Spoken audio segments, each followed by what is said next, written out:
The final explosion still echoed across the fractured valley when the dust curtain slowly thinned, revealing the aftermath of a battle no one on Earth had been prepared to fight. Metal fragments glimmered like dying stars scattered across the cracked ground. Smoke drifted upward in trembling columns, mixing with the stench of scorched earth and alien fuel. Every heartbeat of silence felt heavy with memories of those who had fallen moments earlier. Captain Ryland Mercer stood alone amidst the ruins, his armor dented and his shoulder pulsing painfully with each breath. He had lost count of how many alien soldiers had attacked, but now he knew, for the first time since the invasion began, he was the last human standing in this sector. The comms were dead. The outpost had been obliterated. Every other member of his squad lay motionless among the wreckage, their sacrifice carved into the ground around him. Across the battlefield, something shifted. A trembling, metallic groan rose from beneath a collapsed drone carrier. Ryland raised his rifle on instinct, bracing himself as the wreckage scraped aside. A tall, wounded alien warrior dragged itself into view, its luminous skin cracked and flickering with bioluminescent veins. Its armor was shattered, its long limbs quivering. The being collapsed onto its knees, breathing heavily through a set of gill-like slits fluttering along its neck. This was no ordinary soldier. Ryland recognized the crest on its chest plate, the mark of the Athuan Command, the highest warrior caste of the invading empire.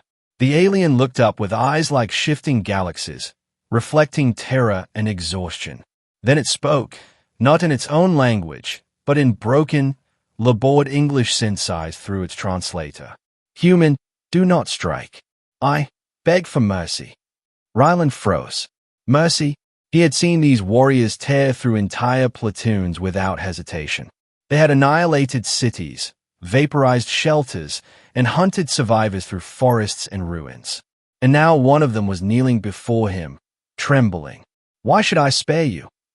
Ryland asked, voice hoarse from smoke and grief. The alien lowered its head. "Because everything you know is wrong. We did not come to conquer your world. We came to save our own." Ryland narrowed his eyes. "That's what they all say." The alien's breathing grew ragged as it struggled to stay upright. "Our sun is dying.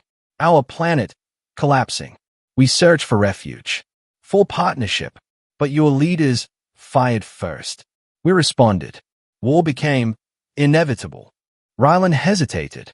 He remembered the day it started, blinding lights over the ocean, global panic, missiles launched before any communication could be decoded. Humanity had acted out of fear, not understanding.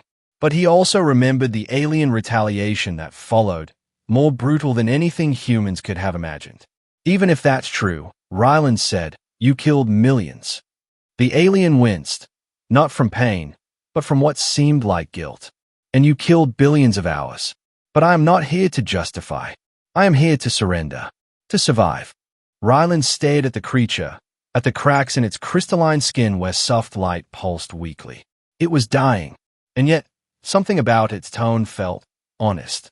But he couldn't forget the faces of his squad, the devastation across the world, the families torn apart. "Why ask me?" Ryland said. "Why beg a lone soldier in the middle of nowhere?" The alien lifted its gaze again. "Because you stayed. When the others fled. When the sky burned. You did not run. A species that produces someone like you deserves to know the truth." Ryland clenched his fists. "What truth?" The alien's voice dropped to a whisper.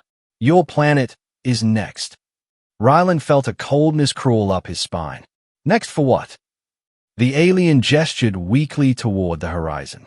"Our enemy. The force that destroyed us. The reason we fled across the stars. They followed us, hey?" Ryland's pulse hammered in his ears. This wasn't another invasion.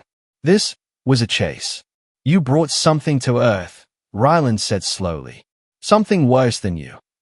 The alien nodded once. "They consume suns, devour civilizations. They will erase Earth unless you help us stop them." Ryland swallowed hard. The sky overhead shimmered with faint, unnatural distortions, a phenomenon he had dismissed as atmospheric disruption from a battle. But now he wondered if something else was moving beyond the clouds. "So what do you want from me?" he asked. The alien drew in a trembling breath. A message. A warning. There is little time. You must. A sudden shadow streaked across the ground. Ryland spun, aiming upward as a blinding beam tore through the clouds. Something enormous, vast and serpentine, loomed above. Its body shimmered like liquid void, absorbing light rather than reflecting it. The alien stared up, its voice breaking. They have found me. The air vibrated as the creature in the sky let out a sound like collapsing mountains. Ryland fired instinctively, not because he believed he could destroy it, but because he refused to stand still. He wouldn't let Earth fall without a fight. The alien, mustering the last of its strength, pushed itself in front of Ryland, raising its fractured arms. A burst of light erupted from its chest, forming a shimmering barrier. "Human, run," it said softly. "Your world still has hope." But Ryland didn't run. He grabbed the alien's arm, steadying it. "Not leaving you. Not now." The alien's eyes widened, not in fear, but in something like surprise. "You would help me?" Ryland nodded once. "If this thing threatens Earth, then we fight it together." For a brief moment, the alien's cracked skin glowed brighter, like a dying star flickering back to life. "Then together, we may stand a chance." The creature above shrieked again, and the ground shook violently. Ryland tightened his grip on his rifle. The alien braced beside him. Two enemies, now allies, standing against the darkness that hunted them both. And as the first blast descended toward the ruined valley, Ryland understood one thing clearly. This was no longer humanity's war alone. This was survival, shared, fragile, and terrifyingly uncertain. The beam struck, and the world turned white. When the light faded, Ryland lay sprawled across the ground, ears ringing. The alien warrior was beside him, barely alive, its glow fading rapidly. But the monstrous shape above was wounded, retreating into the clouds with a fractured, screeching roar. Ryland sat up, gasping. They had survived the first strike. The alien turned its dimming eyes toward him. "You fought for me. You fought for Earth," Ryland said. "We're not done yet." "No," the alien whispered. "This is only the beginning." It reached out, placing a trembling hand on Ryland's chest. "Human, listen. My people hid a signal beacon in your oceans. A weapon, a last defense. You can activate it, but you must hurry." Ryland leaned closer. "Tell me where."